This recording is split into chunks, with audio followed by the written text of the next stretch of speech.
अगर आपको लगता है कि आधुनिक युद्ध सिर्फ जहाजों और सैनिकों की संख्या पर निर्भर है, अब जो आप देखेंगे वह आपकी सोच बदल देगा। मई 2025, रूस का तट नोवोरोसिस्क से 30 मील दूर। जो आप देख रहे हैं वह एक यूक्रेनी समुद्री ड्रोन का दृष्टिकोण है। लड़ाकू मिशन पर स्क्रीन पर इन तत्वों पर ध्यान दें। यह ड्रोन की टारगेटिंग प्रणाली है। यह किसी चीज को लॉक कर रहा है जो आसमान में उड़ रही है। एक रूसी fighter jet Su-30 SM, $50 million का एक विमान। अब मेरे साथ सोचो, ड्रोन पानी में है, हवाई जहाज सैकड़ों मीटर की ऊंचाई पर हवा में है। इसका कोई मतलब नहीं बनता है ना? एक नाव एक हवाई जहाज पर हमला कर रही है। लेकिन देखते रहिए। अली, क्या तुमने देखा? लड़ाकू विमान को निशाना बनाया गया। वह समुद्र में गिर रहा है। $20,000 के ड्रोन ने $50 मिलियन के जेट को गिरा दिया। जानते हो सबसे हैरान करने वाली बात क्या है? आधुनिक युद्ध के इतिहास में पहले कभी ऐसा नहीं हुआ। एक नाव एक विमान को गिरा रही है, लेकिन उसी दिन एक और लड़ाकू विमान वैसे ही गिरा। जो आपने देखा वह बड़ी कहानी का एक अध्याय है। अब तक यूक्रेन ने रूसी बेड़े के साथ क्या किया है वह और भी ज्यादा प्रभावशाली है।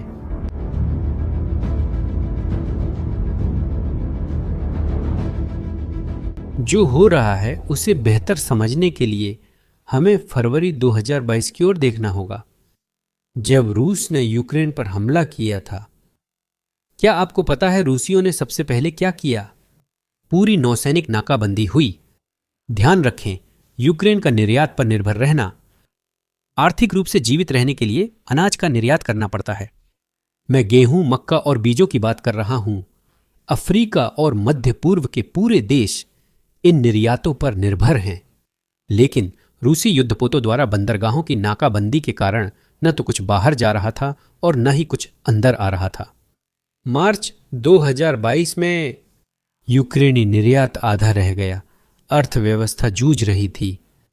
रूसी रणनीति सीधी थी, निर्यात से पैसा नहीं मिलेगा तो यूक्रेन टूट जाएगा और बिना पैसे के युद्ध को जारी रखना मुमकिन नहीं है।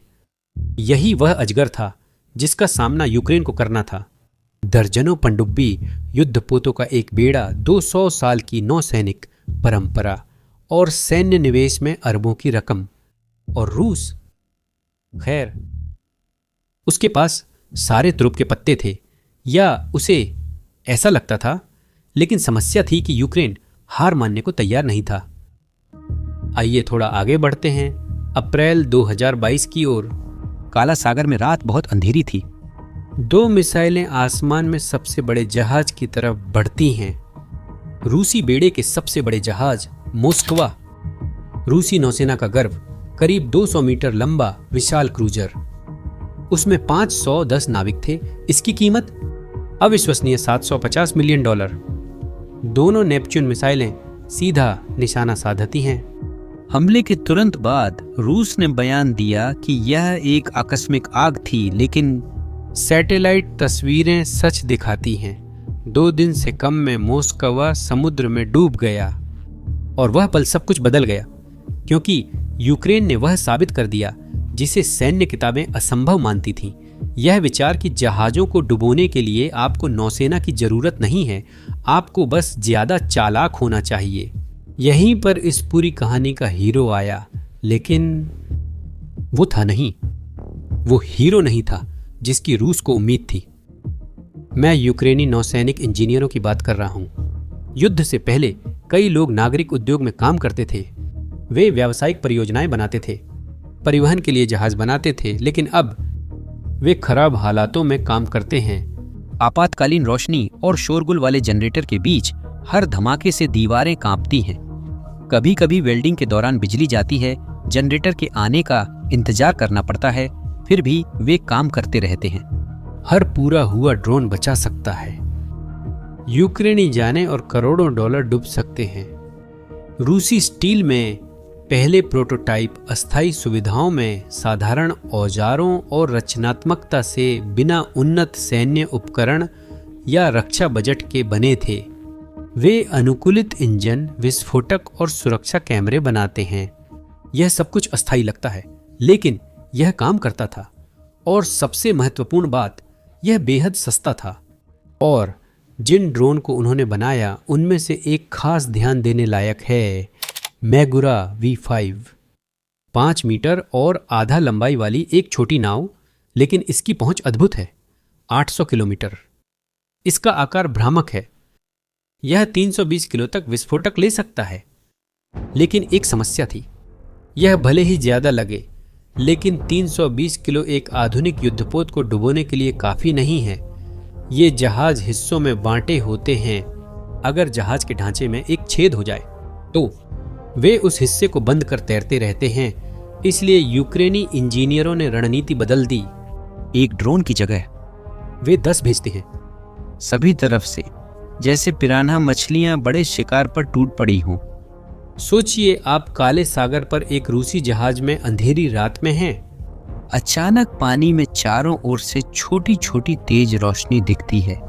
आप मशीन गन की ओर दौड़ते हैं, अंधेरे में गोली चलाते हैं, लेकिन वे बहुत ज्यादा और तेज हैं और वे आना बंद नहीं करते।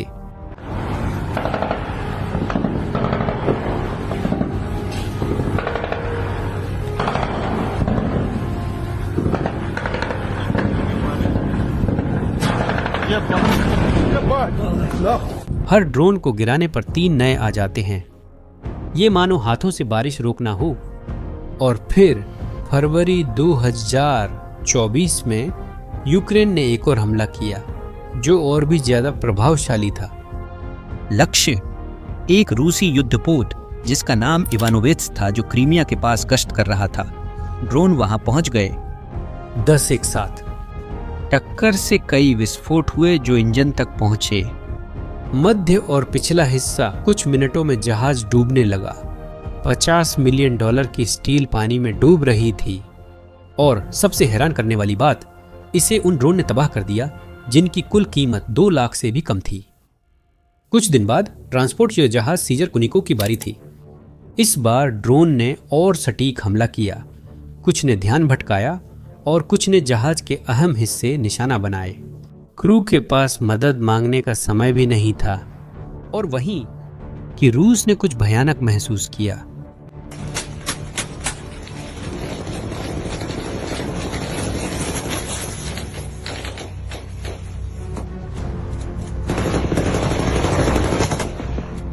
उनकी रक्षा प्रणालियां आसमान से मिसाइलें रोकने के लिए बनी थीं, न कि पानी से आने वाले झुंडों को रोकने के लिए। वे अपनी रक्षा नहीं कर सके। नुकसान बड़ा था, लेकिन रूस को सबसे बड़ा झटका कुछ और लगा। सुनो क्या हुआ। नोवोरोसिस्क बंदरगाह में रूस की रोस्तोव ऑन डॉन पनडुब्बी छुपी थी। उसकी कीमत $300 मिलियन से ज्यादा है, जो पहले बताए जहाजों से कई गुना अधिक है। जैसा कि आप सोच सकते हैं, वह अच्छी तरह सुरक्षित था। उसके चारों ओर नावें, एंटी ड्रोन जाल और रक्षा प्रणाली थी। रूस को लगता था कि वह वहां अंदर सुरक्षित है। लेकिन 24 सितंबर 2023 की सुबह एक स्टॉर्म शैडो मिसाइल ने आसमान चीर दिया। उसने दर्जनों मीटर चट्टान और कंक्रीट भेदी। विस्फोट अंतरिक्ष से दिखा। जब धुआं छंटा तो पनडुब्बी नष्ट हो चुकी थी, अपने बंदरगाह में ही डूब गया। तभी रूस ने एक कड़ा सबक सीखा। अगर किले बंद बंदरगाह भी सुरक्षित नहीं था तो वे कहां जाते?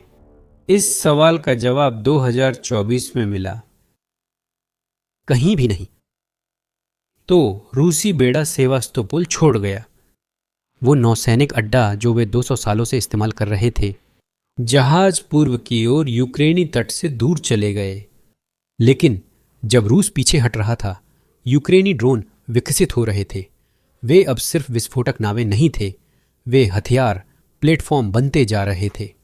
हाल ही में दिसंबर 2024 में एक मगुरा V5 वीडियो में कुछ अलग ले जाते हुए दिखाई देता है। एक मिसाइल लॉन्चर, वही एंटी एयरक्राफ्ट मिसाइलें जो आमतौर पर युद्धक विमानों में होती हैं। और फिर कुछ अभूतपूर्व हुआ। एक रूसी हेलीकॉप्टर Mi-8 काला सागर के ऊपर उड़ रहा था। ड्रोन ने लक्ष्य लॉक कर फायर किया। हेलीकॉप्टर हवा में फट गया। इतिहास में पहली बार ऐसा हुआ कि एक बिना पायलट वाला समुद्री ड्रोन ने एक विमान को गिरा दिया। पहले 2 फिर 3 हेलीकॉप्टर आए। हम मई 2025 में पहुंच गए। वही पल जो आपने वीडियो की शुरुआत में देखा था। 2 Su-30 फाइटर जेट लड़ाकू विमान जिन्हें सालों तक प्रशिक्षित पायलटों ने उड़ाया, रिमोट से कंट्रोल ड्रोन ने गिराया। समुद्र में रूसी तट से 30 मील दूर असमानता बेतुकी थी। एक नाव जो हवाई जहाजों को गिरा रही थी। इसी के साथ यूक्रेन ने सदियों पुराने नौसैनिक सिद्धांत को तोड़ दिया। अब 2026 की शुरुआत में अनुमान है कि काले सागर में रूसी नौसेना का 40% हिस्सा या तो नष्ट या गंभीर रूप से क्षतिग्रस्त है, करीब आधा, जिसमें क्रूजर, कोरवेट, ट्रांसपोर्ट जहाज और पनडुब्बियां भी हैं। अरबों डॉलर की नौसैनिक क्षमता बस यूं ही खत्म कर दी गई। जो बचा वो बंदरगाहों में छुपा हुआ है, बाहर निकलने से डर रहा है। इस कहानी में एक और चौंकाने वाली बात है। जुलाई 2025 में रूस ने कहा कि वह एडमिरल कुजनेत्सोव को हटाएगा। उनका एकमात्र विमान वाहक पोत पिछले 8 सालों से मरम्मत में था। आग लगने, हादसों और फंड की हेराफेरी के कारण आखिरकार उन्होंने हार मान ली। अब जहाज को टुकड़ों में काटेंगे। रूस अब विमान वाहक पोत के बिना वैश्विक नौसैनिक शक्ति नहीं रहा। जबकि रूस गिर रहा था, यूक्रेन फिर से उठ रहा था। साल 2024 में यूक्रेन ने 88 मिलियन टन अनाज का निर्यात किया। जनवरी 2025 में निर्यात फिर से युद्ध से पहले के स्तर पर पहुंच गया। कारण क्या है? वही ड्रोन जो रूसी जहाज नष्ट कर रहे थे, अब यूक्रेनी व्यापारिक जहाजों की रक्षा कर रहे हैं। हर टन अनाज निर्यात से आय होती है। यह आय और ड्रोन की फंडिंग करती है जो ज्यादा रूसी जहाजों को नष्ट करते हैं। रूसी जहाज कम होने से रास्ते और निर्यात दोनों सुरक्षित होते हैं। यह सकारात्मक चक्र रूस नहीं तोड़ सकता। यूक्रेनी इंजीनियरों ने देश की अर्थव्यवस्था बचाई। उन्होंने यह साबित कर दिया कि कुछ ऐसा है जो भविष्य के युद्धों को हमेशा के लिए बदल देगा। दुनिया इस पर ध्यान दे रही है। उदाहरण के लिए ताइवान को देखिए। मार्च 2025 में ताइवान ने अपना नौसैनिक ड्रोन एंडेवर मंटा पेश किया। यह ड्रोन यूक्रेनी ड्रोन से प्रेरित है। ताइवान ने विषम युद्ध में 40 अरब डॉलर निवेश किया है ताकि चीन के हमले की स्थिति में तैयारी रहे। फिर जलडमरू मध्य ड्रोन और मिसाइलों का नर्क बनेगा। यूक्रेनी रणनीति अब दुनिया के दूसरी ओर भी अपनाई जा रही है। नियम बदल चुके हैं, सिर्फ काला सागर में नहीं। यह वह भविष्यवाणी है जो कोई कहना नहीं चाहता। 10 साल में 13 अरब डॉलर के विमान वाहक पोत तैरते निशाने बन जाएंगे। परमाणु पनडुब्बियां बाहर निकलने से डरेंगी और अगला बड़ा युद्ध वही जीतेगा। बजट नहीं, रचनात्मकता ज्यादा होगी। यूक्रेन ने जो साबित किया, तो बद भी किया, वह स्पष्ट है। बड़े और महंगे जहाज, बड़े और महंगे निशाने होते हैं और सस्ते ड्रोन का एक झुंड उन्हें नष्ट कर सकता है। नौसैनिक युद्ध का भविष्य बड़े जहाज नहीं बल्कि तेज अनुकूलन पर निर्भर करता है, जो हम सभी के लिए महत्वपूर्ण है, क्योंकि देश पारंपरिक रक्षा पर अरबों खर्च करते हैं। विमान वाहक पोत, फ्रिगेट, परमाणु पनडुब्बियां, अगर ये सब पुराना हो जाए तो? अगर भविष्य की रक्षा पर आज जितना खर्च न हो तो भी यूक्रेन ने साबित किया है कि यह संभव है। जिस देश के पास नौसेना नहीं थी, उसने 200 साल पुरानी नौसेना को हराया। इंजीनियरों ने जुगाड़ को नवाचार में बदला और कामयाब रहे। जरा सोचिए, उस नाव के बारे में जो वीडियो की शुरुआत में एक विमान को गिरा रही थी। ये पागलपन सा लगता है ना? ऐसा हुआ और 21वीं सदी में नौसैनिक शक्ति का अर्थ बदल गया। आप क्या सोचते हैं? क्या एयरक्राफ्ट कैरियर और बड़े जहाज़ों का भविष्य है या ड्रोन ने बाजी मार ली है? अपनी राय कमेंट करें। अगर आपको ये वीडियो पसंद आया हो तो इसे किसी ऐसे व्यक्ति के साथ शेयर करें जिसे ये देखना चाहिए। ऐसे और विश्लेषणों के लिए चैनल सब्सक्राइब करें अलविदा।